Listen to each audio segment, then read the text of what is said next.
Hello and welcome back to another episode of the DTF Podcast here on the Field of 68 Media Network. My name is Rob Doster. I have with me John Fanta live from the Big East Baseball Tournament. It's UConn and Georgetown. Are they about to play there, Fanta? Is that who you're about to call? They are. Huskies and Hoyas are about to play this afternoon, followed by the nightcap between Xavier and Seton Hall. UConn looking for a third consecutive Big East Tournament crown. The Huskies are ranked 9th in the country. And yes, I'm coming to you from Mason, Ohio. And T.O., you've got some of these down in your neck of the woods. I think that this scenic view in my Marriott hotel room was by design. It's a Waffle House. There we go. Now we're here. Good for you. Make your way over there. I think I might. Hey, T.O., do you remember when we went to I think we were in South Carolina, right? It was for we were in Rock Hill for the Adidas event. And do you remember the buffet you tried to take us to down there? Yeah, it was something. Everybody was starving. Yeah, it was called like Big Bob's Buffet or something like that. It wasn't great. Like we walked in, it would have been fine. But we got some royalty that was in that crew that refused to eat there. We walked in and it was just kind of like the chicken fingers were in water when you looked at that's not good. Tray. That's not true. It wasn't good. You don't want to walk in there. That bad? You could actually we actually got greeted true. by the cockroaches. It was they were the ones that offered us the menu and said, "Hey, where do you want to sit?" So I'll tell you how high class those guys. Goodman and Doster made the waitress at Waffle House rope off our section. Like that's how high class they are. Whenever you have a roped off Waffle House section, you're big time. And that's what happened with Doster and Goodman. They refused to sit down. It's unbelievable. It's true. We sat in a roped off section at the Waffle House. We did not ask them to do that. They just stuck us there. I think you know what it was, Theo? They knew. We walked in. They were like, "Oh, these guys are important. We better put these guys in the VIP." Almost left. First time you ever got bottle service at a Waffle House. How about that? Yeah, of syrup. Yeah, you know what they thought? They thought, "Ooh, this one guy with them kind of looks scary. I actually think we're going to rope him away from the rest of our customers." They wanted to keep business flowing throughout the Waffle House. They didn't need this sucks, that sucks throughout their business. They needed to separate. Yeah, it's never a good sign when you walk into the Waffle House and they're like, you know what? I don't know if I can deal with these guys. Yeah, hold on. That didn't happen because for somebody at a Waffle House to say, you got to be in rough shape. You got to be in rough shape. I love Waffle House. I tried to go there the other day, but they didn't take Apple Pay. Waffle House is great. However, there's some shenanigans that occur in the Waffle House. You went into a Waffle House and thought that you could Apple Pay? You can in most of them. You can. But they looked at me. They were like, "Hey, next week. We got it coming next week." I was like, all right. They're working on it. No Waffle House for T.O. I left my wallet at the house. Yeah, there you go, man. That's my excuse usually too. Listen, we got a lot to get into today. We're going to talk a little bit about UConn's potential move to the Big 12 and how much I think we all hate it. Fanta was just at the Combine, so we're going to sprinkle a little bit of draft talk in here. And with 1 week until the NBA draft deadline decision gets made, we're going to talk about the most important and influential decisions that are left on the board. But before we do any of that, guys, literally 10 minutes before we hit record on this podcast, Kevin McCullar made the announcement that he is going to be returning to Kansas for his second year with the Jayhawks and what I believe is like his 17th year in college. I can't keep track of how old these kids and how long they stay in school anymore. But that means that we are now looking at a situation, T.O., where Kansas and Bill Self are going to roll out a lineup with DeJuan Harris at the point, Nick Timberlake, the Towson transfer at the 2, Kevin McCullar at the 3, KJ Adams at the 4, and the big homie Hunter Dickinson at the 5. Tell me why you have anyone other than Kansas at number 1. They got to be it at this point, right? They got to be one of two, and Duke's going to be the other one. But I'll be honest, right now, as it stands, I'm going Kansas number 1 for no other reason than fit. I mean, look at these guys. They've done it before. KJ Adams was a small part of the national championship team. DeJuan Harris is really, really good. He was a starter on that national championship team. And then you add Timberlake, who can really shoot the basketball, McCullar, who's one of the best defensive players in the country. And then you go to Hunter Dickinson, who fits Bill Self like a glove. who finally gets to get paid after making what, 50 grand at Michigan. For the record, I don't buy that. Iffy. I don't buy that. I'm not sure I buy that either. But that all being said, I mean, when it comes to coaching style and player, Hunter Dickinson fits that to a T. Their roster is really good. They've done it before, and now you add a weapon with skill at the 5, something that even though Bill Self's had huge dudes at the 5 position, he's never really had quality skill at the 5 position. Hunter Dickinson's size plus skill means trouble for the Big 12. I think I have to go with Kansas. So I'm in agreement on everything that you just said, and I would vote Kansas too. And I also think with Kevin McCullar, not only are you talking about a defensive player. Focus Kansas 2, TOO or TWO? TOO, as in. Okay. I would place number 1.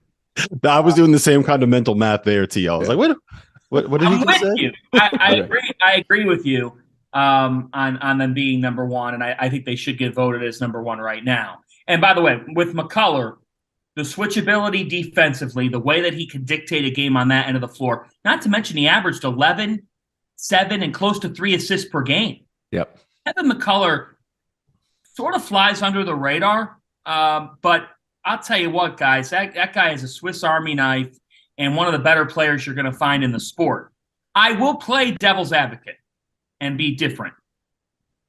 The reason why Duke can be argued as number 1 is that, in my opinion, if the last month of the season, Tyrese Proctor carries right into this upcoming season and takes it up a notch, which I expect him to, if not a couple, the idea of Proctor and Jeremy Roach together, bringing out the best in one another, and then in that front court, the fact that you can have Mark Mitchell and Kyle Filipowski and the freshman class that they have, like, they've got such a great blend and have had just about as much, not nearly as much because of the fact that Dickinson comes into Kansas and now you get this return news. But the fact is Duke's got the blend that people sometimes will criticize them for. Oh, they're just so young. Oh, it's going to take them time. This Duke team, guys, in November should be great. And based on the way that the talent grew in 1 year and in maybe the last 2 months of the season, some of these guys, the way that they broke out of their shells, and then Kyle Filipowski's just so steady. I love the kid. I think the fact that he did what he did as a freshman is scary for his sophomore year. But, man, Rob and T.O., I fell in love with Proctor late in the year. I just thought he was fantastic come March and the way that he played. And if Jeremy Roach can stay healthy, that backcourt duo, to me, with what they have, with Jared McCain coming in as well, that's where I wonder, okay, could Duke have a higher ceiling perhaps? Because these guys, the second-year guys are probably only going to go in one direction, not to mention a freshman class that carries a ton of buzz. It's a matter of just how great will they be. They don't have a ton of pressure on them because you're going to have 4 starters back. Yep.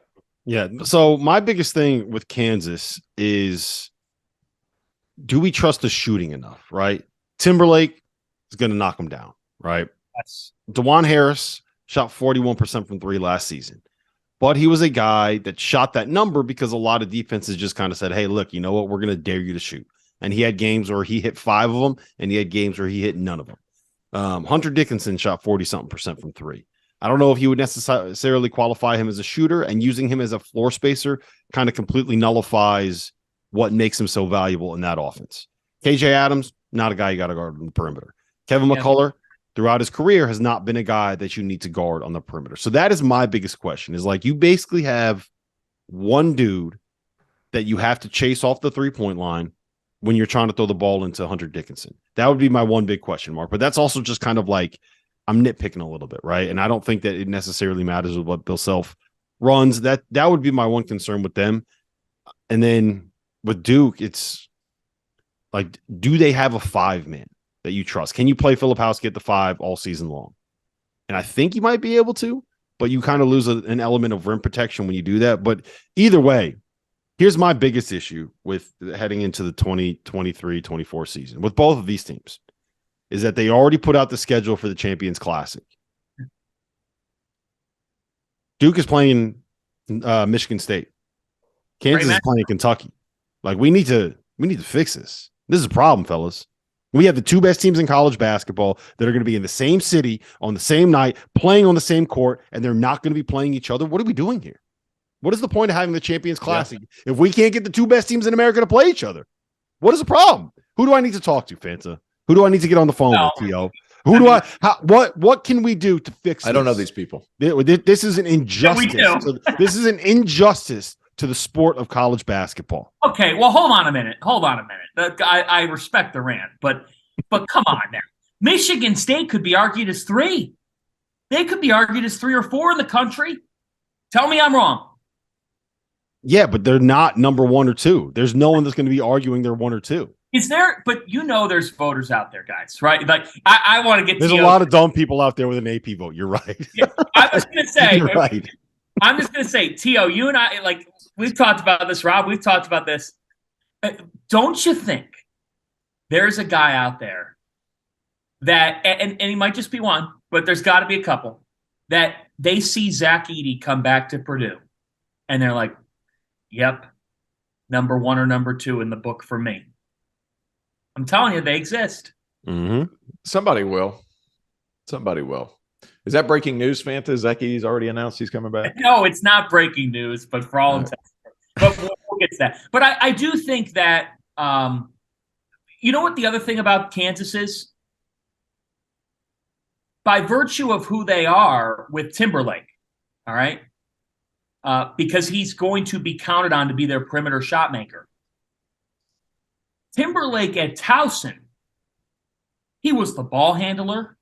He was the shot creator off the dribble. He was he did so much for them. And I'm not suggesting that he's not going to flourish at Kansas. But Dickinson, so much of what Michigan did, everything about him, because why not? Of course it's going to be about him. I'm always fascinated to see, and this is where Bill Self's so great at what he does, how a bunch of guys that were the best player on their team now come together for a group that systematically will play a terrific offensive style, how the ball pops between players who typically haven't popped the ball around because the offense is centered on them. I would argue a little bit against that with Timberlake because Cam Holden had that ball in his hands a lot. Yeah. And then they also featured Thompson quite a bit at the 5. So he's used to playing off the ball some. And a lot of the points, at least early in the season, coming off screens, movement, some of those things, like his ability to elevate and stop on a dime. I think he's a perfect fit for there. And I understand what you're saying, but I think the way he was able to generate points before Christmas, at least that's when I focused on him the most, right? Because I didn't have a Towson game after Christmas, but it was like the way he was able to generate points, have his lower body strength. He's a good enough athlete. Like I think he's a perfect fit at Kansas for what they have, and he's played off of people before. Do you worry about like the element of Dickinson touches versus how Kansas plays with pace? Did any part of that say, oh no?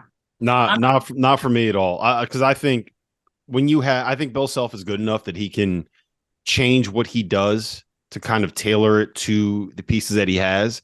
And if he's going to have Hunter Dickinson, I'm going to go out on a limb and say that dude's smart enough to figure out like, hey, you know what we should do? We should run some of that shit where we get our big guys to seal and get big guys post touches. You know how we got David McCormick to go for 23 and 12 in the national title game? Like maybe we should run some of that stuff for the 2-time All-American, the greatest transfer in the history of transfers. I also like the lineup too, because if you want to play fast and have a rim runner, KJ Adams can fly. Yeah, you can mix it up. You can go small. And I would not be surprised. Like can. Yes. But say if you wanted KJ and Hunter at the same time, because KJ runs so well and is such a good athlete, you could have him run the floor. Hunter can make some decisions out on the perimeter. He could be your trail guy, and then you could run some backside action to find ways to get him the ball. Are you looking forward to those Hunter Dickinson, KJ Adams 4 or 5 pick and rolls? Hunter Dickinson coming off throwing lobs to KJ Adams. How about I'd be that, okay T.O.? with How about that, T.O.? Little something different. Little something different. That's where the NBA is going. 5-1 ball screens. Yep. Yeah. 5-4 ball screens. That's actually how Bill Self was able to get Hunter Dickinson's commitment. Is Hunter's actually going to be playing point guard for Kansas next year? Yeah, that and 999,000 other reasons. Yeah, there you go. Real quick on Duke. Last thing, T.O. You're the ACC guy. What's your biggest concern with them, right? Because I think at this point it's very hard to argue that they should be preseason number one without saying you buy into Tyrese Proctor and Kyle Filipowski both being like top 10 players in college basketball next year. What is your if there is a concern that you have with them, what is it?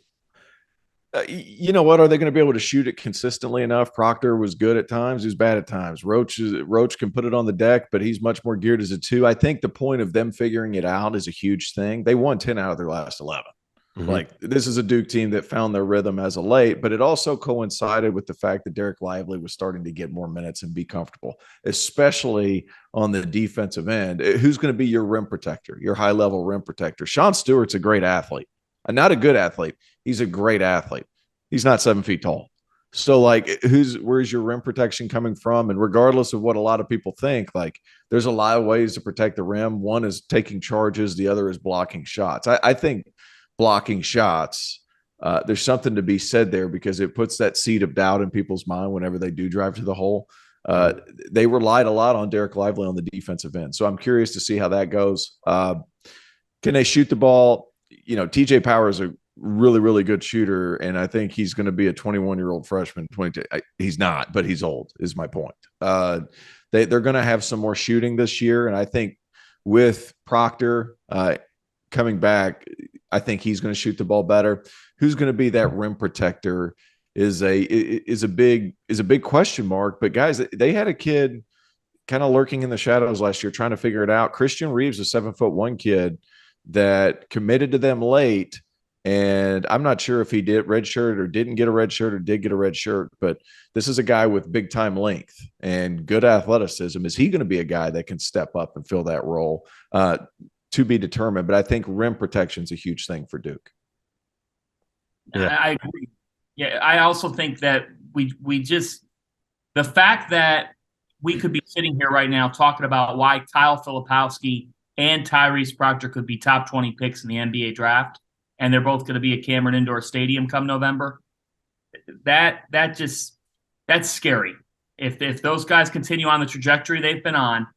And not to mention Roach. I mean, in a close game late, Jeremy Roach is that dude. Yeah. I think they have the lineup build that you really want when it comes to college basketball in 2023, right? Like, you have 2 guys that can both be initiators at the point. You have a couple shooters around them. You have a guy in Filipowski you could throw it to in the middle. I think they want, if they can add Ernest Ude out of the transfer portal, and I don't know if that's necessarily going to happen. I would be interested to see how many people go on their visit to a school as transfers and then like a week later still haven't committed and then still end up back at that program. So we'll see what ends up happening there. Can I a small rant, not a huge one, dude. Wearing the jerseys of other schools that you're not committing to, I think is really weird. Like, what do you mean? Like, I just remember getting my Clemson jersey. They didn't used to do that. It was such a privilege to have the jersey with your name on it and to take pictures with that Clemson jersey. Like, picture day was a huge deal. Now everybody goes on their visit and they have a photo shoot with their jersey on and all that stuff. Is it not a privilege to put on a jersey of like a Duke? Does that make sense? Like, you think it would be? Yeah, you learn how much, how often Coach K was like, what school is finally going to say like, no, you're not taking pictures in this jersey until you commit here. If Duke's not going to do it, no one's not going to do it. That's what I'm saying. I think it's strange. I just think that's strange. Like, and then say a kid takes a picture in a Duke jersey and he goes to North Carolina. It's like, I just think it's so weird. You got to make the blow up of that and hold in the crowd. Thing that we're doing, because it's such a privilege to be able to have that jersey, and then people are just taking pictures in them. I think it's strange. Yep. I think it's strange, but I know that's not an important topic, but I just think that's a weird thing. Yep, I agree.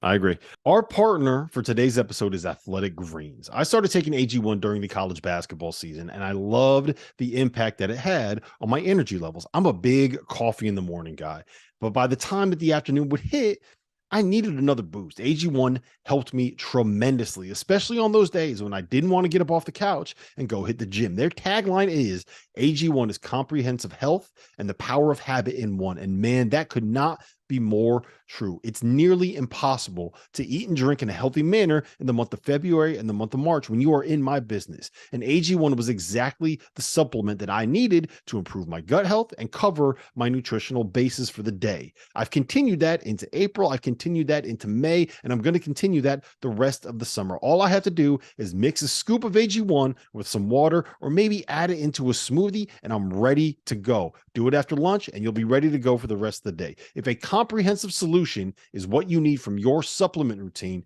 then Athletic Greens is giving you a free 1-year supply of vitamin D and 5 free travel packs with your first purchase. Go to athleticgreens.com/field68. That's field 68 FIELD, the number 6, the number 8, and you can get yours now. So check it out and help support this show. Thanks. All right. Well, let's get into, we'll talk about the combine and the draft stuff here in a second. Before we do that, I want to talk about the potential of UConn moving to the Big 12, because it seems like that has, over the course of the last 10 days to 2 weeks, it's kind of taken on some steam and it's kind of taken on a life of its own. So, Fanta, before I go on my rant, because I got a rant about it, I'll let you guys go and say what you got to say about it. I guess the likelihood that it happens and what would it mean if it did? Well, we're a basketball podcast. And a year ago, if you had mentioned this, it would have been dismissed immediately. But it's amazing because it wouldn't have been brought up a year ago.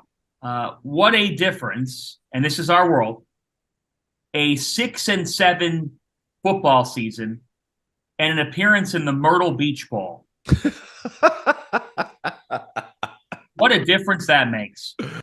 Because honestly, that's what has led to the discussions progressing and potentially becoming reality. When Brett Yormark took over as Big 12 commissioner, he held media availabilities with different national media and reporters who would be interested in speaking with him. And I actually spent a half hour talking to him on the phone. And I said to him, what's your vision to do something with this league that hasn't been done?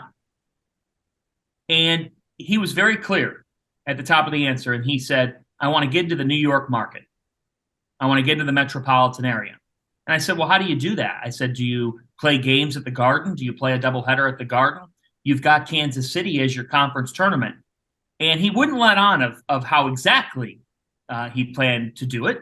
But this is exactly how you would plan to do it. You bring in a UConn who, even though it's in Connecticut, folks, it's in when they go to Madison Square Garden, they fill the building. It's an additional home. All of that area, easy to access by train. The point is they own that part of the country as a brand. This is a football-powered move. Don't let it be confused with anything that people say.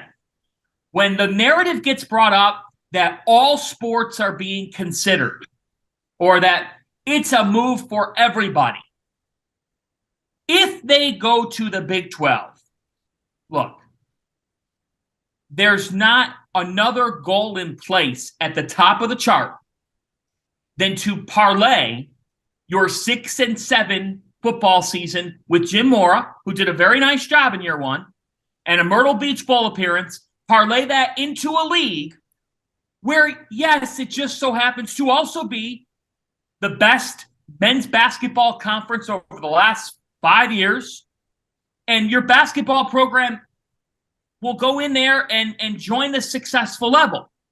You're not going to have the same buzz around Connecticut and Oklahoma State or Connecticut and Iowa State that you would with Connecticut and Villanova and Connecticut and St. John's now.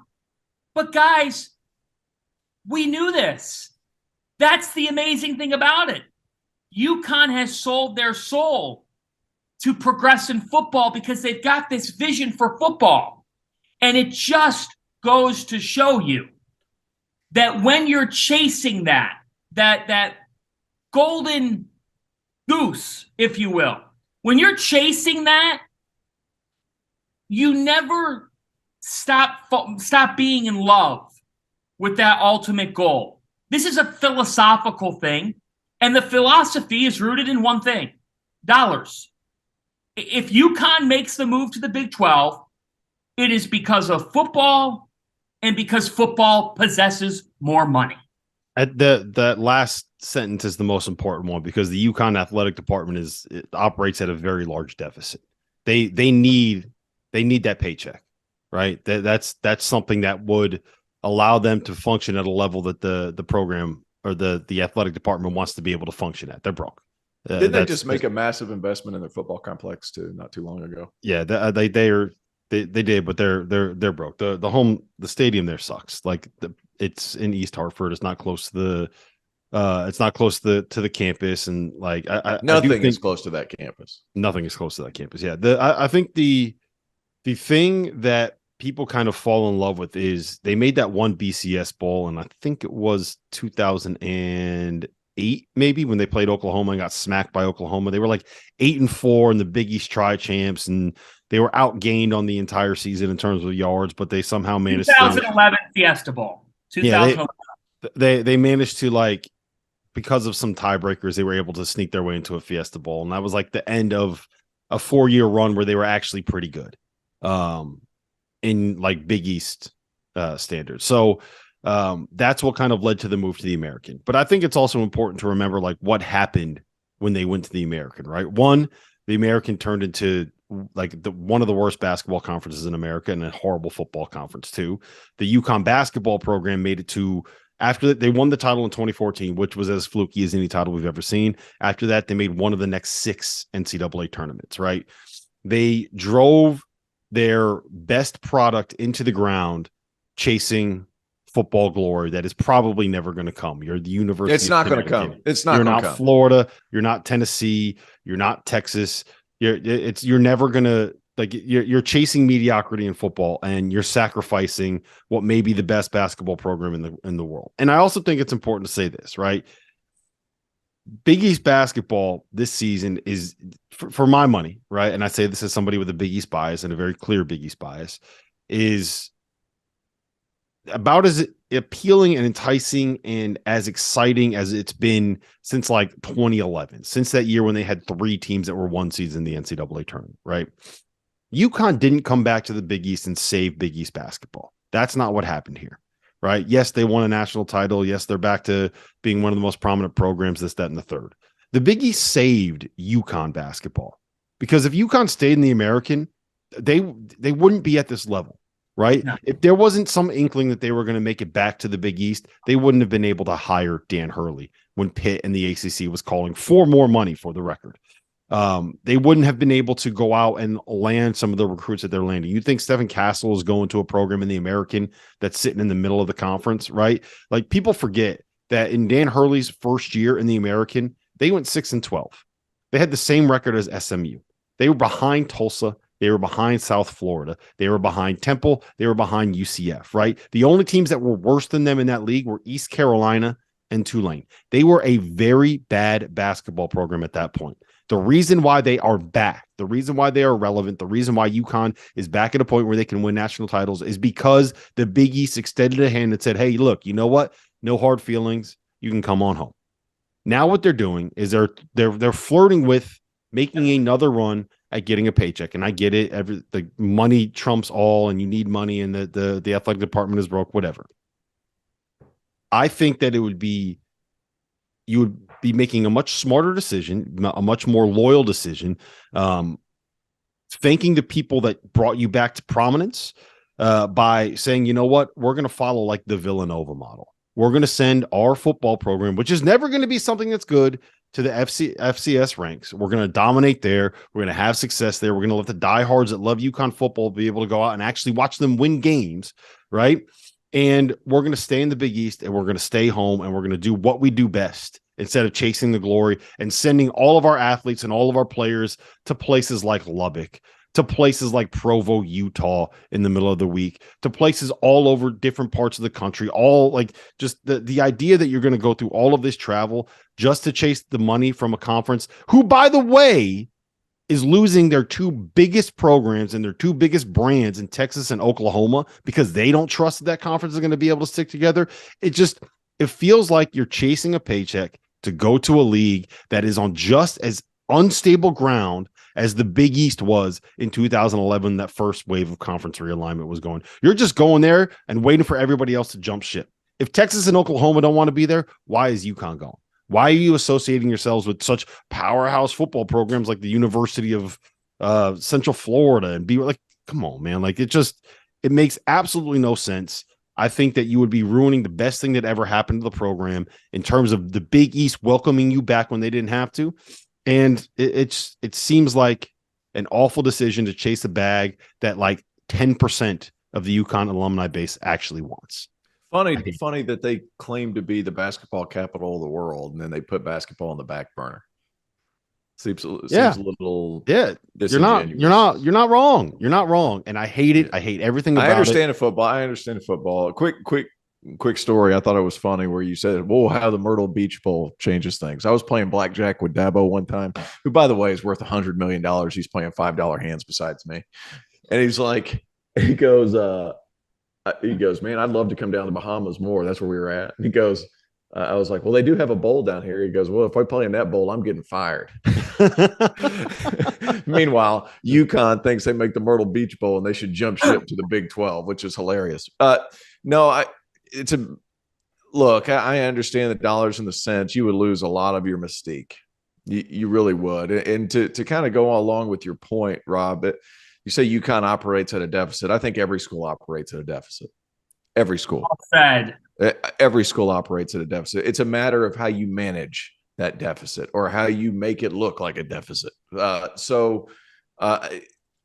think it would be a bad move. I think there's a lot of excitement around UConn being in the Big East. It's revived that basketball program. Why they're chasing football money, I understand money is money, but you're taking away what is literally magic in the Northeast, and that is the Big East. So I would be really disappointed to see it happen. I think them in the Big East is good for the Big East. It's a reciprocal relationship there.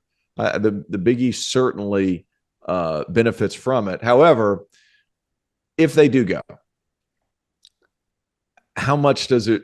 I think this is a bigger loss for UConn than it would be the Big East, because the Big East has so many other things going right now. There's a lot going on in the Big East that are positive. It would be it'd be a win for the pocketbook. It'd be a loss in our heart. That'd be for sure. And I'm not doubting that they'll do it because they've already done it by going to the American. So there's precedent there. So that it just feels gross. You know what the worst part about it is? That's the best way I can describe it. It just feels gross. You know what the worst part about it is, T.O.? It's UConn is considering blowing up the best thing that ever happened to them 3 years after they made it back, 3 years after they were able to reinvigorate a fan base that had, frankly, gone by the wayside, right? Like, you weren't selling out Gamble Pavilion when you were 14 and 18 in the American. You weren't having people stay up to watch you play on the road to go to Tulsa. I don't think there are going to be people that stay up to watch UConn play on the road if they're going to like BYU or playing at Central Florida or playing at Texas Tech or playing at some of these other programs. But the worst part about it is you are risking all of this. You are risking alienating people, and you're not even the first call.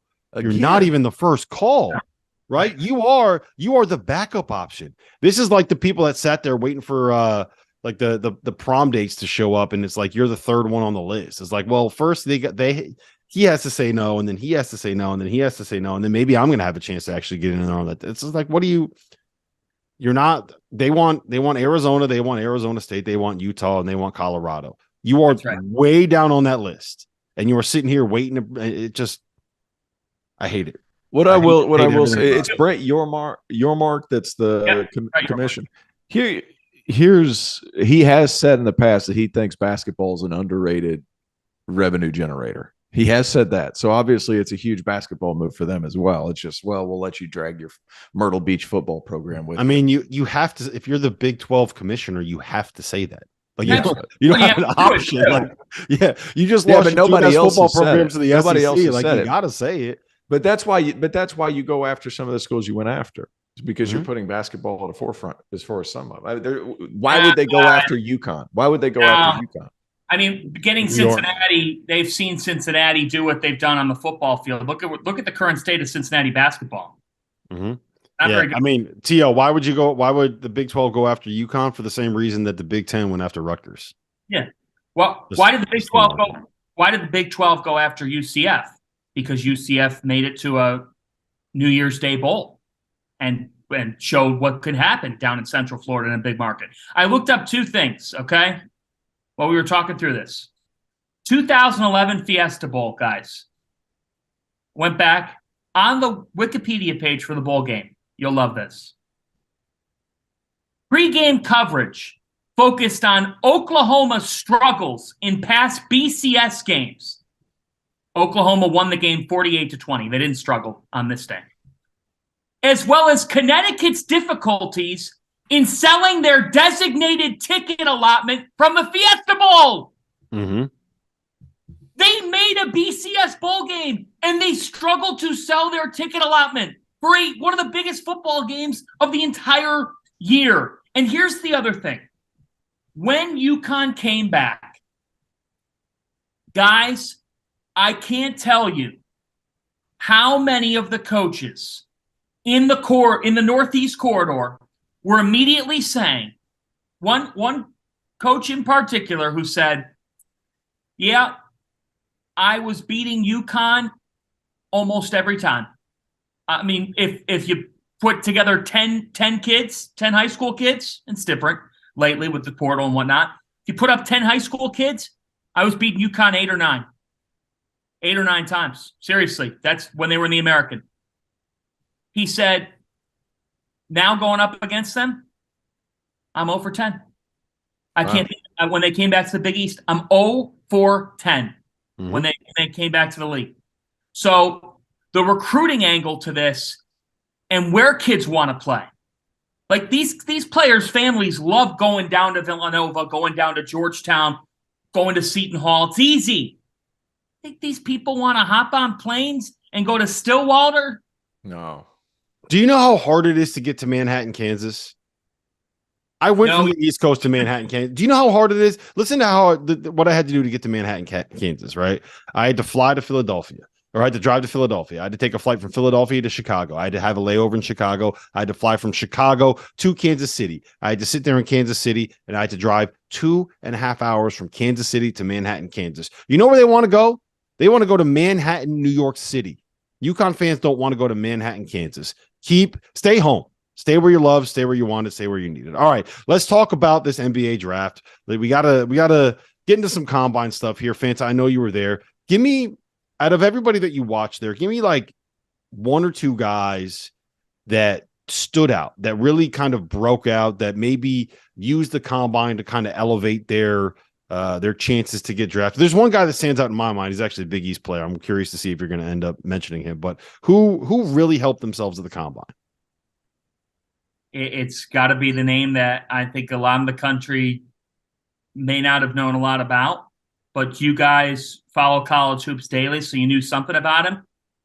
He lit the combine on fire with his game and personality. Ben Shepherd from Belmont. I had them against Furman, man. He's really good. He had a great NBA combine, Terrence. At 6'6", to be able to score 25 points in his second game, couple of assists, 2 steals. He played just 20 minutes. He read the game really well. Coming off screens, catch and shoot opportunities, keeping the turnovers down. Actually, as a ball distributor, I thought he passed the ball pretty well. He found Drew Timme in a sequence. This is a guy that finished second in the Missouri Valley Conference Player of the Year voting to Tucker DeVries. We all know Tucker DeVries and what he did at Drake, but I think that's why Shepherd may have gone a little bit overshadowed with Belmont. I just thought he was fantastic in the way that he shot the basketball, in his feel for the game. He shot 50% from 3 in the combine. And guys, like the NBA collective bargaining agreement is going to have these guys have every participant in the draft come out to Chicago next year. That doesn't mean they're scrimmaging. Scrimmaging isn't required. There's no question that the combine doesn't have the same buzz because you're not getting a lot of the first round prospects in those scrimmages. But you shouldn't discredit the guys who are out there playing their asses off and trying to get better and build up their stock. And I thought Shepard turned heads. I thought he had people saying, whoa, who's this guy? So he would be one. Two would be Marquette's Olivier Maxence Prosper. 6'8", really athletic. The shot making is there. And when I was talking with scouts, evaluators in Chicago hotel lobbies throughout the week, his name kept coming up because the positional size and versatility is there, and it was there throughout action. I thought he really helped himself as well. And the other guy, I would say the third guy that really stood out to me, this name won't surprise you, feel for the game, shot making, 6'6", mature, Seth Lundy from Penn State. That guy helped himself. And I think you're going to see a team take a flyer on him that fully believes, hey, we could see him as a rotation piece that's coming off screens and making shots for us. T.O.? I mean, there's a couple of guys. Seth Lundy's a guy that sticks out to me just because physically he's kind of mature, broad shoulders, can switch 1 through 4 in certain lineups in the NBA. He reminds me of somebody that would play for the Heat, like just kind of finds his way to get there. And the Heat, by the way, so much fun to watch. Jimmy Butler, my favorite player, period. He's 2 years younger than me. He's my favorite player. I feel like a child. That doesn't help things. Amari Bailey's a guy that really showcased his athleticism. You got to throw him in there, his ability to make some decisions. People didn't really know what to expect. People forgot, like, this is a top 4-5 player in his class, and then played alongside some really old dudes. I think he helped himself. And there's some other things there. Julian Phillips, what did he test? A 43-inch max vert? Like, come on, man, that's my guy. You guys can't – floor is Corey Brewer. That's my guy. I'm happy for him. And then just because I'm at where I'm at and I'm drinking out of a Clemson cup, Hunter Tyson, PJ Hall both got called up from the G League to the draft, to the NBA combine. PJ, I thought, played really well. He is a jump shooting Jeff Foster, and people who don't remember who that is, he played for the Pacers a long time ago. So those guys helped themselves. And Hunter Tyson's interesting because he measured taller than what I thought he would. 6'7.5", barefoot, and then a 6'9.5" wingspan. So that changed some things. He can guard. He's a smart positional defender, and he can really shoot the basketball. Throw in the fact that he really rebounds. He's not a draft guy unless somebody takes him at like 59, but he is somebody that could go find a role and then end up just kind of hanging around because he's a character kid and he can shoot the ball. So that helps. So the Omax was the guy that really stood out to me from just kind of watching and talking with some people. I think you want to see a little bit more from him from a shooting perspective, but I think people kind of really got a glimpse at, like, okay, this dude is 6'7". This dude's got like a 7'2" wingspan. This dude's a freak athlete. If you want to know what he can do, just go watch the tape of the Marquette UConn game from the semifinals of the Big East tournament and watch this dude completely shut down and flummox Jordan Hawkins. It's not easy to flummox Jordan Hawkins, and he had him flummox. The other name that kind of stood out to me from talking with people, T.O., and also the performances he had, some of the scrimmage, your guy Amari Bailey. I know you're really high on this dude, but I think there was one game he had 19 and 8 assists, no turnovers. He played on the ball more at the combine than he did when he was playing with Tiger Campbell. And I think people kind of got to see that a little bit. I'll accentuate your athleticism in that open setting. Yeah. Like guys that can really push it and move, and he's one of those guys, like you can really show those things. Sorry, go ahead. No, I know that you love that dude, and he was someone that I think kind of played his way into potentially. But you said we did the draft profile of him, and I'm pretty sure you said you would take him somewhere in like the late teens, early 20s, right? Mm-hmm. And I think that I don't know if he'll go quite that high, but I think that there's going to be some buzz about him as a potential late first round pick, early second round pick. Here's a guy that I think is not getting anywhere near enough attention. And you're going to call me a homer, T.O., and I don't care if you do. Adama Sanogo. Okay. I think that he is someone. I don't know if he's going to get drafted. I think I would take him with the second round pick. But I think if you watch what Xavier Tillman has done with Memphis, if you watch the role that Kevin Looney has embraced playing. Kevin Looney's 7 feet tall now. No, I know, but Adama, like he's 6'7", but he's got a 7'3" wingspan. He's a lot bigger than people realize. I think that he is a guy that can do a very specific job if you get him into the league. I think he's better than what people realize on the defensive end. I think he thinks the game defensively. He's only been playing for 6 years. Every year you watch him add another piece to his arsenal, another weapon to his game. This year was the 3-point shooting and the ability to defend on the perimeter. And I think that once he adds the ability to read the game as a passer, which I think will come in the next year or two, I think he's a rotation player in the NBA for 8 years. I think he is going to be a very good player for Olympiacos. That could be true too. I think that's true too. Likely. It's all to me like likely. Yeah, to me the difference between that and being someone like playing not specifically Kevon Looney's skill set, but playing a role like Kevon Looney is going to be finding the right fit, and that's what it is for a lot of these fringe guys. But whatever happened, everything. Yes. That's everything past number 15. Yes, everything. I'm going to tell you, and to that point. You know, the take that I sort of had off the combine was we live in this world where age gets criticized. Like, oh, well, he's 23. I don't know if I'm interested. Well, what if he's a really good 10 to 12-year player? You're not interested because he's not 20? Like, that's the sense I get with a guy that I think he won't be taken in the top 20. But to me, if he's around past 25, God, there's a lot worse picks you can make after that point. Mm-hmm. And that's Jaime Jaquez. Jaime Jaquez. Who tested well. Tested great. Rob, you tweeted about it. I mean, 39-inch vert. You know, he comes onto the floor at Wintrust Arena. It's quiet, right? And you just look down, you see this head of hair, you know, and you just got this guy who looks like he always looks like the college kid. Like, he looks like he just rolled out of bed. He's got his stuff on. And this guy's just going through testing. And his hair's flying all over the place. He's got sweat pouring down his face. And it's just like, this guy is here to compete his butt off. And that's what he did for Mick Cronin. Comes from great coaching. Won at a high level in March. You just said it, T.O. He tested well. And was he not a winner?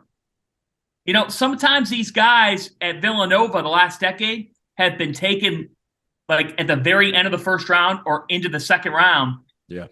But I would always look at him and be like, well, all these guys did is win. They're going to impact winning. I'll tell you, if Jaime Jaquez doesn't impact winning for a club, I'll be surprised because, man, he's done an awful lot of it over the last 4 years. All right, so my next question was going to be the most underrated prospect that you had in this draft class, and I was going to go with Jaime. So I'm going to go to UTO while I think of somebody else to come up with. Most underrated player in this draft class. That's a hard one. To me, like, there's a lot of guys in this draft class past 15 that you could plug with the right situation and be good players. Like, I think Seth Lundy is a good player. He's just a good, solid player. Is he going to be an all-star? No. But he's going to be a good player. I keep going back to him, and I'm probably going to be. I hope I'm proven right. But Julian Phillips' floor is Corey Brewer. It's a matter of he can shoot it. I've seen him shoot it. He shot it well on the combine. There was I think one of the 3-point shooting things they did. Both him and Andre Jackson made like 16 of them. 16 to 25. Yeah, 16 to 25. He's a better shooter than that. Which is just kind of like, where did that come from? Those two dudes? I thought they couldn't shoot. Yeah, he's going to be able to shoot it. I think the guy's a 35 to 40% 3-point shooter. He's an excellent athlete. Obviously, he's functionally strong, and he can really guard.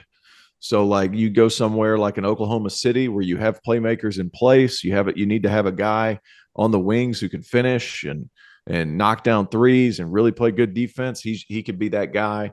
You don't have to worry about character. I'm telling you, he just took such a slap by going to Tennessee that, like, it's really hurt his draft stock. He's going to be a good player for a long time. Whoever gets him is going to be thrilled with him. All right, I got one for you here, and I don't know if you guys are going to call me crazy, but Kobe Buffkin. I think that if you go back and I did one of the prospect profiles on Buffkin with Greg, and I'm not going to lie, didn't watch a ton of Michigan basketball down the stretch of the season.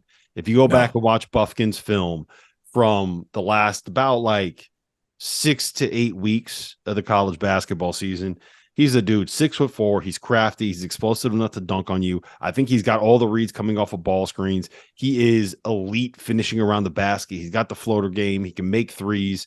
What does underrated mean? What do you mean? What does underrated mean? I don't know if a lot of people know who Kobe Buffkin is, and I would not be surprised to see him be like a top. He's a projected lottery pick, Rob. A top 15. Is that a thing now? Yeah. Projected lottery? Oh, okay. My bad. Good. He's a good player. He's a good player. Keep going. Keep going. No. I don't know a lot of people that are paying attention to this kid. I think that's a good point. For example, had I not read up on it prior to coming on here, like I would have thought, like, I'm not saying you didn't, but you were searching because we took yours, but it's like he's a kid. He's a guy that nobody knew about because nobody paid attention to Michigan. And so here's the wildest thing. Wildest stat that I found about him. He is younger than Jett Howard. He's a sophomore. Kobe Buffkin is a sophomore. He is younger than freshman Jett Howard. You talk about age, Fanta. I think that where age matters, it's not about how old you are. It's about how young you are, right? If you could find these guys that are performing at a level that is a little bit unexpected, that are younger than people realize, especially when they're in the like 18 to 19 year range, because that's such an important year for development. Those are the guys. It changes you 50 spots. You remember what happened with Laravia? Yeah. Like somebody put his age on Wikipedia wrong. And as soon as they got that fixed, like he goes up into the back end of the first round. Yeah. It's huge. So I'm sorry for stealing Jaquez from you. I had no idea you were going there. Can I tell you the guy that got a lot of like, I can't wait to see Terrence's reaction to this. Because you're sitting in Chicago and, these evaluators, like when you're not looking at the top prospects because they're not there, there were a couple, and I'm not going to name them because I don't want to disparage the kids. But my favorite scout comments at the combine were, I almost spit out my drink a couple times. It like look at me and they go, "Who invited him? Who invited him? Who invited him?" There was one at G League Elite Camp. Like, we're talking, this guy was jacking up half-court shots. I'm not going to disparage the name, but you know who got a lot of buzz? And I was kind of chuckling to myself. Gregory Jackson II, baby. GG Jackson had the scouts and evaluators talking about him. Oh, I see it. Athleticism. I see it. I know, T.O. That's the thing. Like, he could end up being a good NBA player. I think he's going to be a good NBA player. How about that? I think dude, your pick. If you're a highly talented type 5 kid, dude, don't just think you can go wherever and be okay. Like, don't just think like this is going to be fine. Like everything's good. Like, don't go to South Carolina thinking you're going to be the savior and be like, this is going to be okay. Well, now, when you're 17, you turn 18. I understand the bag was sexy. Dude, think if he would have gone to North Carolina and he would have been given all these excuses. He would have gotten Marvin Williams and been a top 10 pick. Why did Lamont do that? Why did Lamont do that other than the kid's talented? He's from right down the road. He's from Columbia. And, it's kind of like the son coming home. Both parents went to South Carolina. Like, there's a lot of backstory there. However, pay attention to where you're going and what your role could be. You know what? Pay attention. You need to tell your people down to South Carolina. You don't need to tell me and Fanta that. You need to tell your top 5, top 10 prospects from South Carolina that. Your boy Julian Phillips, your boy GG Jackson. You if Will Wade, get your state in line, sir. It would be different. If Will Wade was still at LSU, his season would have been different. I can promise you. Come on, Coach O. Yeah, I can promise you his season would have been different. All right. I think we all agree Zach Edey is the single most important and most influential will he stay or will he go decision in college basketball. Can we agree on that? Yeah, and he's coming back to college. You think so? I really do. I don't know. Oh, come on. I don't know. I don't think it's as much. If I was a betting man, I would bet on him coming back. but I think that he is. I don't want to say this is all a guess. I don't have any inside information on this, but it feels like he is trying to find a way to get to the professional ranks. Like I think he wants to go to the league, but if it's a decision where like, okay, you come back, you're going to make more money when you're at Purdue with NIL stuff. That'll be a difficult. I thought Purdue didn't have any NIL stuff. They do. They're so they're starting to get it together. They're getting they scheduled in Canada. Yeah, they're playing Alabama in Canada to be able to allow like and you don't. It doesn't have to be that way. Like didn't work out for Alabama. Yeah, it didn't work out for Alabama. Bediako. Goodbye. No Bediako. See you later, man. So beyond Zach Edey, Tio, who's the most important, influential, however you want to phrase it, the guy that you're paying attention to the most right now on whether or not they are going who all do we have left? Like I'm just kind of going through it individually for each team. Like huge one. Let's be honest. Like PJ Hall needs to come back to Clemson because you put him back on Clemson, they're going to be good. They're not going to be great. They're going to be good. Zach Edey far and away. Trey Alexander's big. I think if Trey Alexander goes back to Creighton, he's going to have a bigger expanded role because Nimbard's gone, Kaluma's gone. He's going to be much more featured. Is Kalkbrenner? He's still in limbo according to Borzello. What's his situation? I would be very surprised if he didn't come back.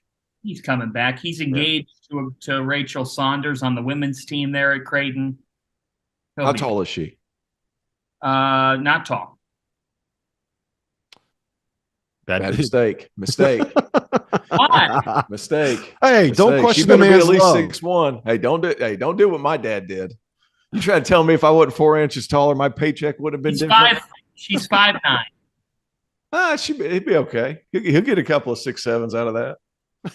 You get a couple of 6'7s out of that. You got to think about these things, Fanta. You don't think about these things. Like you got to think about potential down the road. What's your nest egg? Yeah, I've thought about my parents by virtue of the YouTube chat, and I got in trouble for that. So I'm not going down. I'm not talking about reproductive organs on. Yeah, don't do that. That's not where I was going with this. But I'm just saying, you got to look ahead. Here's a prime example. When I first met my wife, I was like, she's great. She's a loving woman. She's going to be a great mother. I got to see her run.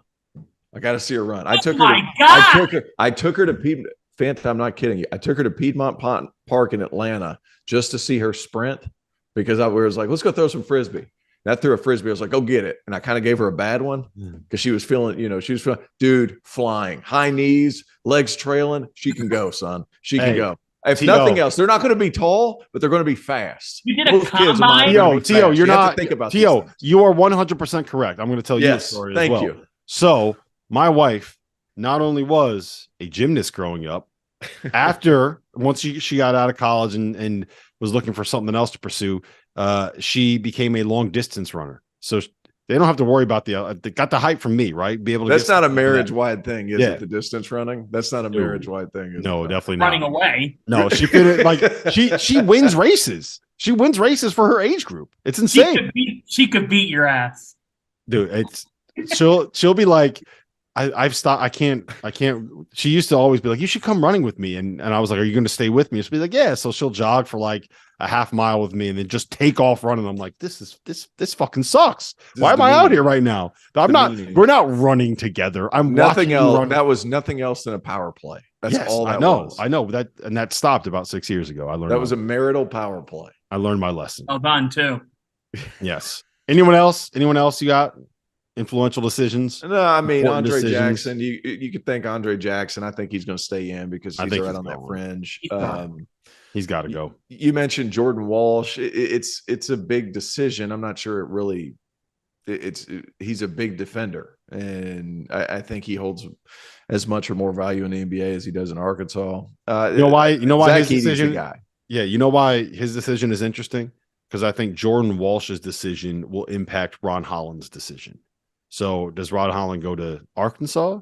Does he go to the G League? Does he go to UCLA, which is something that's kind of popped up here in recent days? So I think that's one where you can kind of see some dominoes a little bit. I had Amari Bailey written down, but I've kind of come around to the idea I think Amari's probably gone.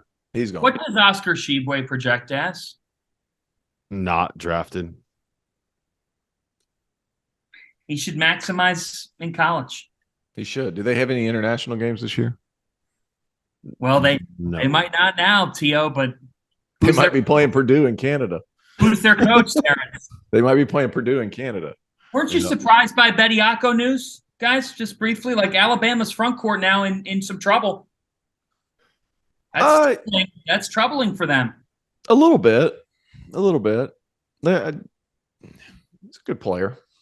Yeah, I mean, I wonder if with Bediako gone, right? Yep. I wonder if that's going to open up the door for like a late pursuit of someone like an Ernest Uday. That's what if I was Nate Oates, that's who I would be on the phone with. But yeah, that was. I don't think he's going to get drafted. Like that's my thing. I don't know. Where's he gonna go? I don't know. No, like he's probably like a two-way G League kind of a guy. So I guess who Oscar? No, Bediako. Bediako. Oh. No, just that's Alabama. Two-way guy. I mean, yeah, I would agree with the two-way situation. I don't understand why he would leave. Maybe because he doesn't want to play in a ball dominant system. He doesn't want to transfer somewhere else, like a guard dominant system.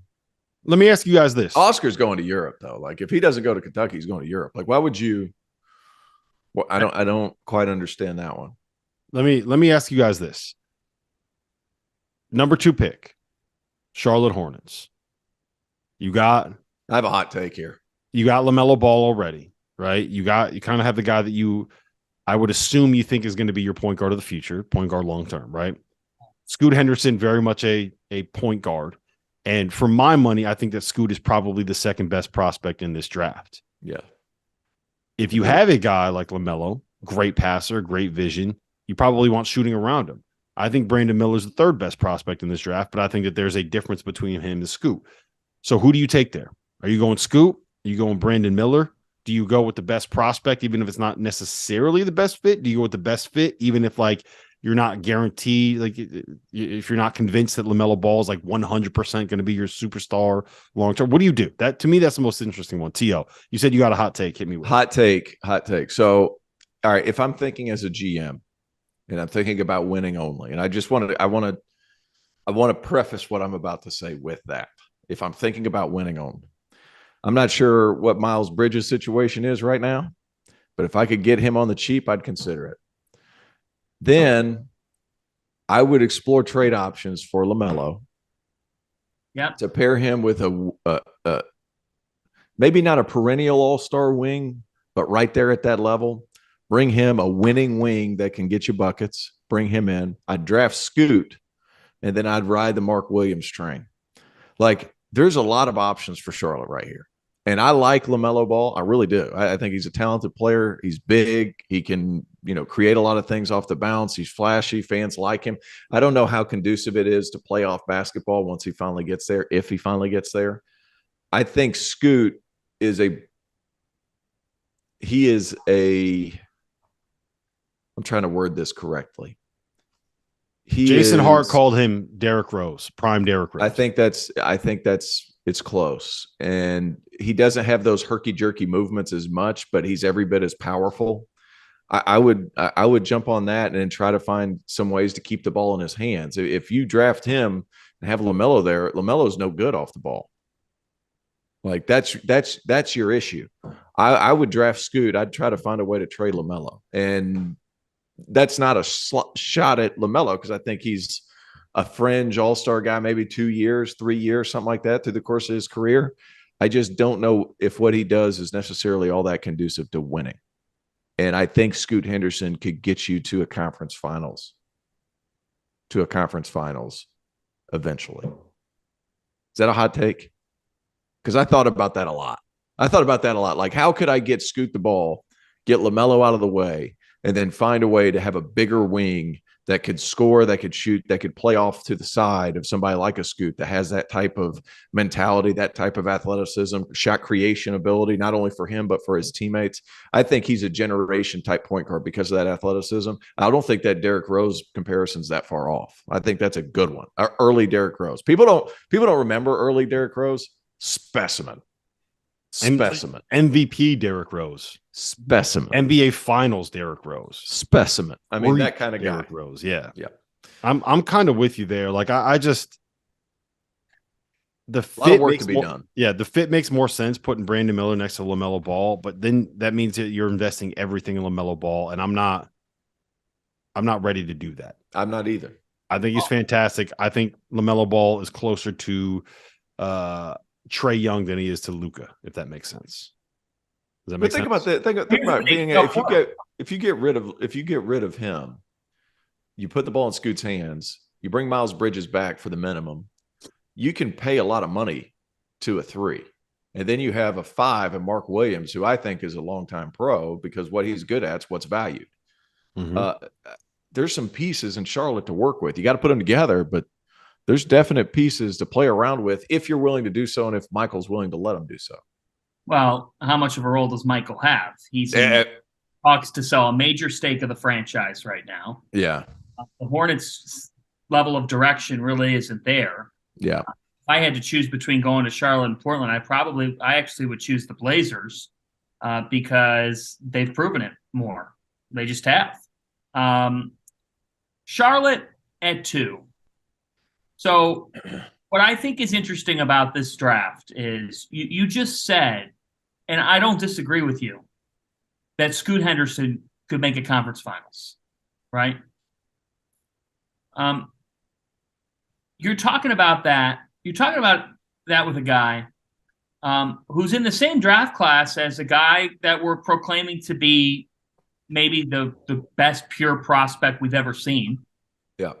Entering the NBA draft. It just shows you, like, for what's been made about this class in general, the top of it has a chance to be generational. It really does. My argument is this.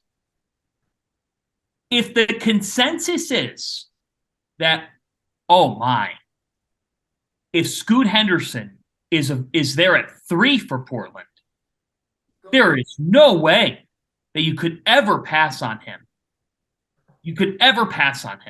Even though they've got a Damian Lillard situation, and there's a lot of people clamoring about Damian Lillard being traded. But if that's the argument to the degree, don't tell me that LaMelo Ball is the reason why you're not taking someone who could make the conference finals someday, who could be that type of player. Don't tell me that. You need to go after the best talent available at that number 2 slot. And I believe that at the age of 19, 6'2", 6'3" with a 6'9" wingspan, that the closer we get to this draft, I think the Scoot Henderson talk is only going to pick up. And in the last 18 months, having covered 2 of his games when he was with G League Ignite about a year and a half ago, and having talked with him closely, at that point, spending about 20, 30 minutes with him one-on-one, 18 months ago, the shy kid he was, to start of last year, and Jason Hart and Ignite, everybody around that program said, Scoot, if you're going to do this, you're ultra talented, man. You're special. If you're going to do this, that swagger that you've got on IG, all that personality you've got, you have got to be a leader. You've got to talk, and you've got to take on ownership, or else, when you go up against Wembanyama, if you get overwhelmed, sorry, but whether you like it or not, you're not at Alabama. You're not at Duke. You get a one shot, you get one night to really showcase what your skill set is. The fact that he took on that live job interview in 2 hours against Wemby and was that good, has only gotten better, is incredibly personable. You spend 10 minutes with the kid, you're like, wow. And the element with Charlotte, to your point, they might give Miles Bridges a deal. Miles Bridges in the back half of the 2021-22 season averaged close to 22 points per game. There are character issues there. Yeah, major character issues. There are off-the-floor issues there. Yep. And whether anybody wants to hear it or not, NBA forgives. But the Charlotte Hornets, do they want to do a deal with Bridges and then also draft Brandon Miller? I don't know. I don't know the answer to that question. So that, to me, the character issues, they do exist. It's not severely knocking Brandon Miller's stock, but those things just don't go away. I would take Scoot. Yep, I would too. Listen, this has been fun. We've been here for like an hour. I told you guys we were going to get this done in less than an hour. So I lied. That didn't work. That never works. It never works. I apologize. Fanta has to get to his Big East baseball tournament. T.O. has to go get to the golf course because that's what T.O. does. Try to get in this weight room, son. Are you kidding me? There you go. There you go. Listen, Fanta's going to go hit the Waffle House. Fanta, get him smothered and covered for me. All right, brother? Smothered and covered, baby. There's a Waffle House here, and look what's over to my left. A roof. Nope. Big sign. You don't see it? Can't see it. What is it? It's a Hooters. Skip the Hooters. Skip the Hooters. Head to Waffle House. Get some cheese on those eggs. You're ready. There you go. Fellas, this has been fun. This has been the DTF Podcast.